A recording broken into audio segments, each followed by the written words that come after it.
C'est une affaire qui ne cesse de faire du bruit depuis la fin du mois d'août 2022. Souvenez-vous, le 27 août dernier, Mathias, le frère aîné de Paul Pogba, publie une vidéo particulièrement surprenante sur son compte Tito. Dans cette dernière, il promet aux internautes et supporters du champion du monde 2018 de faire des révélations explosives sur le joueur de football. Il accuse son frère Paul Pogba de trahison, mais également d'une tentative de maraboutage sur son coéquipier.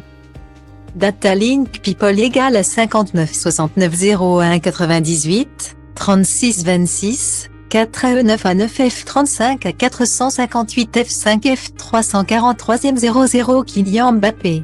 Face à ces annonces, les équipes de Paul Pogba n'ont pas manqué de réagir pour mettre un terme à ces rumeurs. Les déclarations récentes de Mathias Pogba sur les réseaux sociaux ne sont malheureusement pas une surprise. Elles s'ajoutent à des menaces et des tentatives d'extorsion en bande organisée contre Paul Pogba, avait-il écrit dans un communiqué. Mais depuis ce jour, l'enquête avance à une vitesse phénoménale.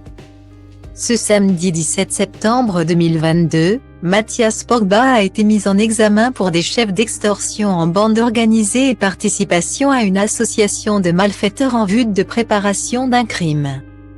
Mais ce n'est pas le seul à être possiblement impliqué dans cette affaire.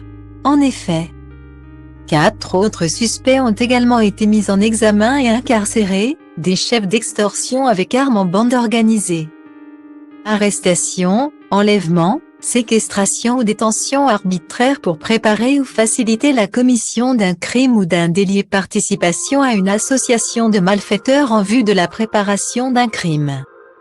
De son côté, Paul Pogba a été placé sous protection policière en Italie. Ce lundi 19 septembre 2022, nos confrères du Monde ont dévoilé le témoignage inédit de Paul Pogba devant la police. Emmené dans la nuit du 19 mars 2022 dans un appartement à Chanteloup-en-Brie en Seine-et-Marne, Paul Pogba a raconté aux policiers sa version des faits.